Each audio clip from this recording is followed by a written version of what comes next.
കോൺഗ്രസിനുള്ളിൽ തൃശൂർ ലോക്സഭാ മണ്ഡലത്തിലെ സ്ഥാനാർത്ഥി ആരാണെന്നുള്ള കൺഫ്യൂഷൻ സാധാരണക്കാർക്കിടയിൽ പോലും ഇപ്പോഴും തുടരുകയാണ്. ഇതോടെ സുരേഷ് ഗോപി തൃശൂർ എടുക്കാനുള്ള സാധ്യത വർദ്ധിച്ചതായി രാഷ്ട്രീയ നിരീക്ഷകർ പ്രവചിക്കുന്നു. മറ്റ് രഹസ്യ അട്ടിമറികളും ധാരണകളും ഇല്ലെങ്കിൽ സുരേഷ് ഗോപി ജയിക്കുമെന്ന വിശ്വാസം ബി.ജെ.പി ക്യാമ്പിൽ വളരുകയാണ്.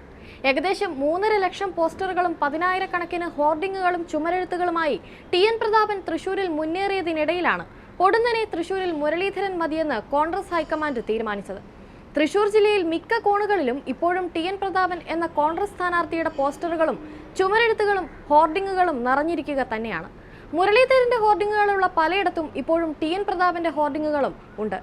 ഇതോടെ ആരാണ് തൃശൂരിലെ കോൺഗ്രസ് സ്ഥാനാർത്ഥി എന്ന സംശയം സാധാരണക്കാർക്കിടയിൽ പോലും ഉയരുകയാണ്. ഇതെല്ലാം സുരേഷ് ഗോപിക്ക് അനുഗ്രഹമായി മാറുകയുമാണ്.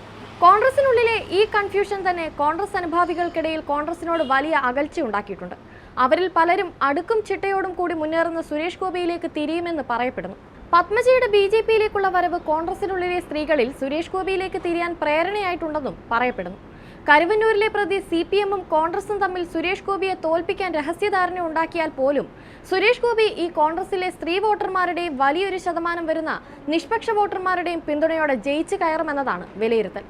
ഇത്രകാലവും തൃശൂരുകാരും കേരളക്കര മുഴുവനും തൃശൂരിൽ കോൺഗ്രസ് സ്ഥാനാർത്ഥിയായി പ്രതീക്ഷിച്ചിരുന്നത് സിറ്റിംഗ് MP ടി.എൻ. പ്രതാപനെയായിരുന്നു. തൃശൂർ മണ്ഡലത്തിൽ കെ മുരളീധരനെ സ്ഥാനാർത്ഥിയാക്കി കൊണ്ടുവന്നുള്ള കോൺഗ്രസിന്റെ സർപ്രൈസിൽ 8ന്റെ പണി കിട്ടിയതും ടി.എൻ. പ്രതാപനാണ്. ഇതോടെ ഇത്തവണ മത്സര രംഗത്ത് നിന്നും മാറി നിൽക്കുന്ന ഏക കോൺഗ്രസ് MP ആയി മാറിയിരിക്കുകയാണ് ടി.എൻ. പ്രതാപൻ. പ്രതാപന് മത്സരിക്കാൻ അടുത്ത നിയമസഭാ തിരഞ്ഞെടുപ്പിൽ സീറ്റ് നൽകാനാണ് ധാരണ. പത്മജിയുടെ ബി.ജെ.പി പ്രവേശനം വന്നതോടെയാണ് ചിത്രം മാറിയത്. കെ മുരളീധരനെ പാർട്ടി സ്ഥാനാർത്ഥിയാക്കി. പണി കിട്ടിയത് പ്രതാപനും. തൃശൂരിൽ സർപ്രൈസ് സ്ഥാനാർത്ഥിയായി കെ മുരളീധരൻ എത്തിയതോടെ ടി.എൻ. പ്രതാപന് വേണ്ടി എഴുതിയ ചുമരെഴുത്തുകളെല്ലാം മായ്ക്കണമെന്ന സ്ഥിതി വന്നു. ഈ പോസ്റ്ററുകളെല്ലാം ഇപ്പോഴും മായ്ക്കാതെ തൃശൂരിന്റെ പല ഭാഗത്തായി ചുമരുകളിൽ തന്നെ ഉണ്ട് താനും. മാത്രമല്ല, തിരഞ്ഞെടുപ്പ് പ്രവർത്തനം തുടങ്ങാൻ വേണ്ടി ആവശ്യമായ തുകയും പ്രതാപന് ബൂത്ത് തലത്തിൽ നൽകിയിരുന്നു. ഈ പണവും പ്രതാപന് നഷ്ടമായി. എന്തായാലും പ്രതാപൻ ഒരുക്കങ്ങൾ തുടങ്ങിവെച്ച മണ്ഡലത്തിലേക്കാണ് കെ മുരളീധരൻ എത്തിയിരിക്കുന്നത്.